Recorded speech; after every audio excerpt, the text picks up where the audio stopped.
الأنبياء والمرسلين وعلى آله وصحبه أجمعين. قال الله في القرآن: أعوذ بالله من الشيطان الرجيم. بسم الله الرحمن الرحيم. إن هذا القرآن يهدي للتي هي أقوم ويبشر المؤمنين الذين يعملون الصالحات أن لهم أجرا كبيرا. صدق الله وصدق رسوله وبعد. Jemaah yang mulia, malam ini saya ingin ajak kita untuk mendiskusikan topik tentang apa yang dibuat oleh Rasulullah ketika membangun peradaban Islam bersama generasi pertama itu. Satu hal yang sebenarnya ingin saya buat bandingan dengan kondisi Muslim sekarang yang khusus di Indonesia, saya melihat kita kehilangan arah. Walaupun sebenarnya potensi kita itu luar biasa. Kita lebih sering, kalau bahasa almarhum Zainuddin MZ itu, ikut irama gendang orang. Kalau saya pernah mengatakan seperti ikan dalam kolam. Ketika umpan dilemparkan ke satu sudut, maka ikan berlari ke sudut itu semua. Jadi kelemahan dalam mengelola potensi yang kita punya. Penyakit yang paling luar biasa, dan ini selalu saya sampaikan belakangan, adalah selalu merasa kita itu paling, yang lain tidak lebih dari kita. Ini penyakit ini sebenarnya. Tidak sedikit ustadz-ustadz juga yang viral, yang saya lihat dalam YouTube misalnya. Bahkan ada yang secara khusus saya memperhatikan, dan terakhir saya lebih cenderung melihat bahwa ini lebih banyak nyesatin orang ketimbang nunjukin orang. Tapi agak susah ketika kita menyebutkan itu secara terbuka, karena penyakit kita ini cepat kali candu dengan tokoh-tokoh legend itu, hero-hero fiktif begitu. Jadi kayak film lah, nonton film kita senang dengan film-film hero, agak berani sedikit langsung kita elu-elukan ya. Nah, seperti apa sih sebenarnya Nabi ketika membangun generasi pertama itu? Saya melihat yang pertama sekali dibangunkan Nabi itu keyakinan. Jadi yakin itu sudah melampaui berpikir. Jadi nggak perlu pakai analisa lagi. Kalau analisa itu tandanya masih belum yakin. Yakin, ya, tapi entah ya, saya pertimbangkan dulu, itu belum yakin itu. Yang namanya yakin, ya sudah saya. Makanya yakin ini kepada apa dan siapa. Jadi dalam Islam kita ditegaskan ada dua yang kita tidak perlu membantah. Makanya kalimat Quran itu atiullah wa atiur rasul. Jadi kalau sudah datang wa ma atakumur rasul fakhuzuh, apa saja yang datang dari Rasul ambil. Wa ma nahakum anhu fantahu, kalau dia larang tinggalkan. Jadi artinya ketika kita bicara tentang Allah dan Nabi, kita harus masuk atau menjadikan dua ini sebagai titik keyakinan kita. Jadi kalau kita masih ragu di situ, maka ke bawahnya itu pun juga agak ragu. Dan itu yang terjadi sama kita sekarang. Maaf cakap, maaf ya, di masjid di Medan ini, berapa waktu yang lalu saya ketemu dengan Kepala Kementerian Agama Kota Medan. Apa dia bilang? Capek saya Ustaz, mundar-mandir ke Polres, ke Polda, ngurusin pertengkaran dalam masjid saja. Karena pengurus masjid bertumbuk pun ada di Medan. Luka, lembam, luka kawan. Ngadu ke polisi. Yang diadukan, ngadu lagi. Kalau istilah saya, setan masuk masjid, sudah. Kenapa itu terjadi? Itu saya bilang karena turunan dari keyakinan yang salah, atau belum ada keyakinan, sehingga itu tadi. Kemarin ada orang tanya sama saya, Ustaz, gimana kalau apakah masjid bisa sebagai tempat kita menyalurkan zakat? Saya bilang tengok masjidnya lah. Kalau masjid itu dibangun karena coba saya lebih cantik saja, itu apa kalian sumbangkan? Bukan, itu nggak dapat zakat itu. Kalau saya ditanya saya. Zakat itu ketika kita bicara, karena pembangunan yang tujuannya hanya supaya masa orang sudah cantik kita belum cantik.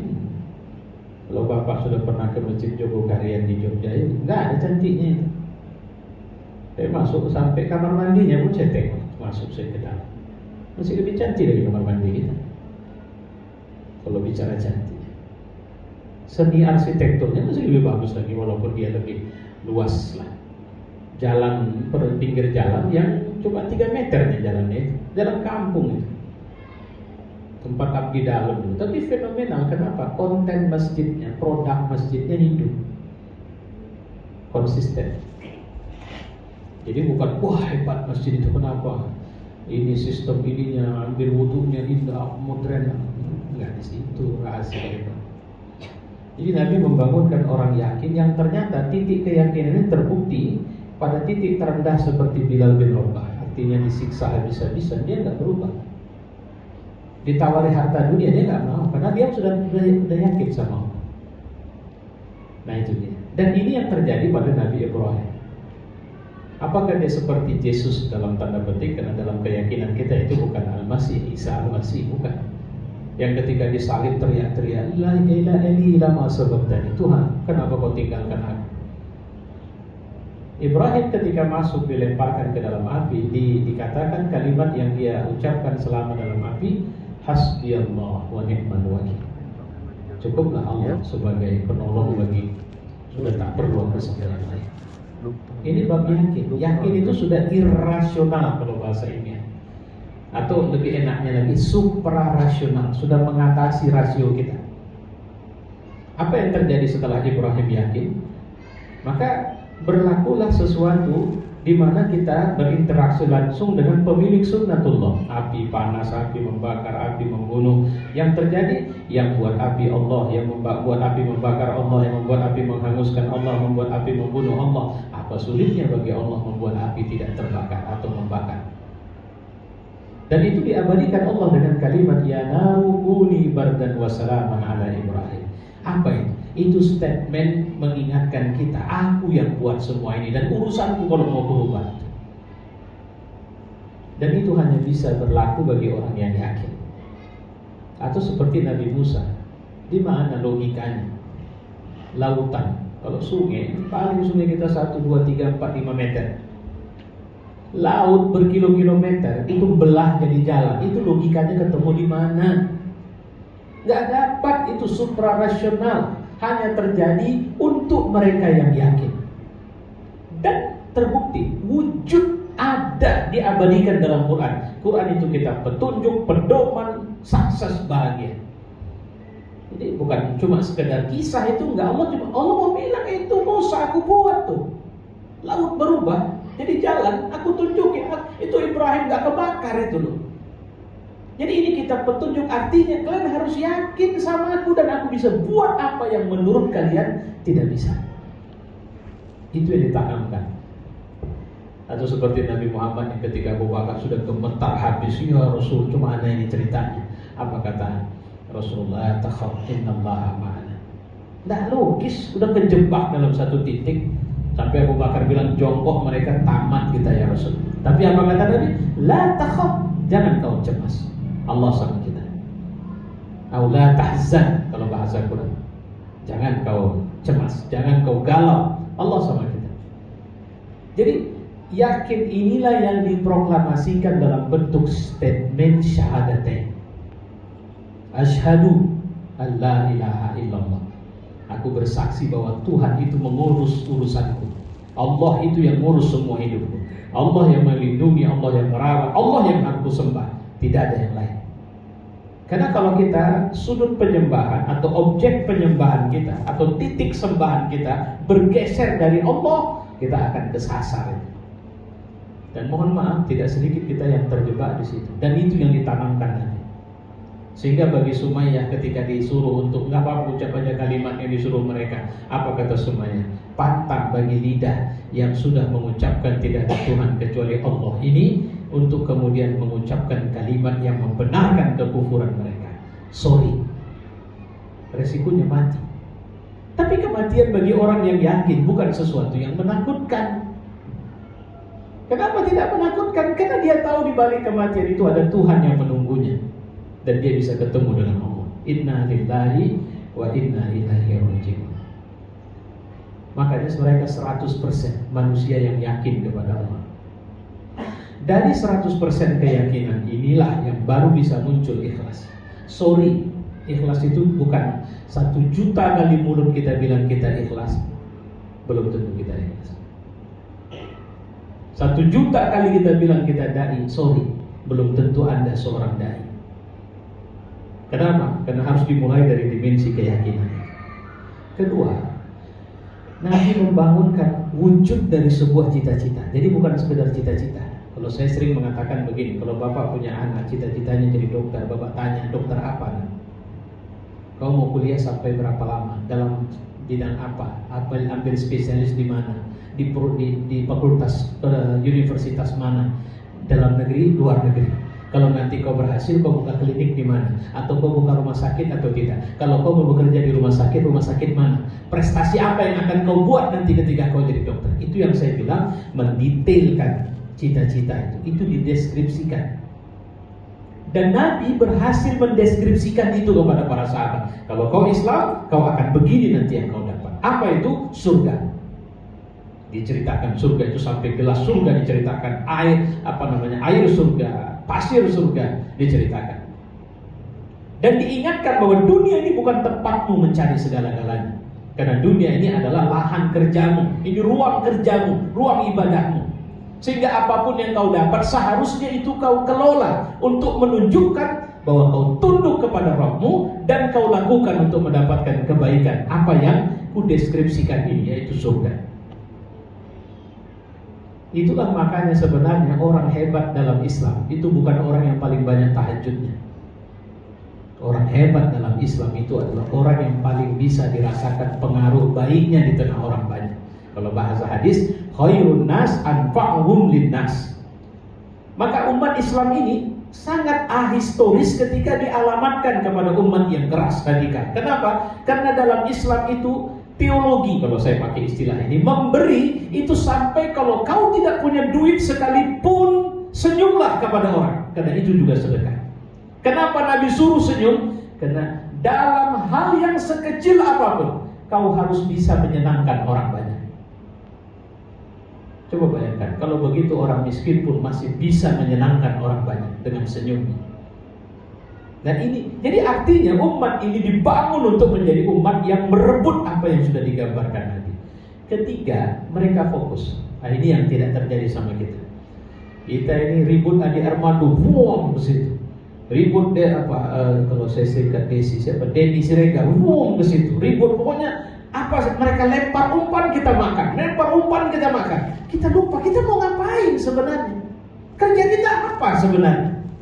Apa yang harus kita buat untuk kemudian oke lah, baiklah Islam dizolim, baik. Sekarang kita mau buat apa setelah Islam dizolim? Ya, jangan merasa super, tidak ada manusia bisa kerja sendiri. Satu yang menarik ternyata, Nabi juga tidak menanamkan negative thinking. Itu satu. Ketika para sahabat melihat 2 orang waktu masa sebelum Umar masuk Islam, manusia yang paling mereka benci itu ini Umar sama Abu Jahal. Sampai-sampai mereka bilang, kalau bahasa kita sekarang, kalau benar Umar bin Khattab masuk Islam, gantung aku di Monas. Nah, kalau bahasa kita di sini, atau potong kupingku. Kalau mereka bilang apa? Jika anak unta bisa balik ke perut emaknya, Umar baru masuk Islam, baru aku percaya. Saat semua sahabat tidak ada yang berpikir positif, Nabi doa, tidak putus berdoa, ya Allah, jayakan Islam dengan masuk Islam salah satu dari 2 Umar ini.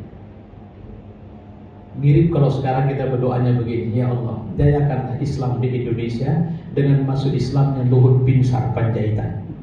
Ada bapak berdoa itu?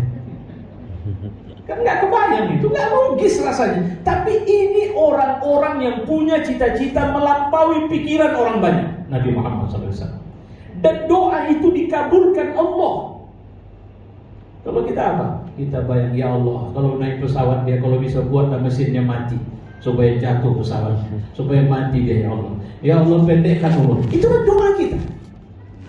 Apakah itu doa dari orang yang punya positif pemikiran atau punya pandangan yang luas? Enggak.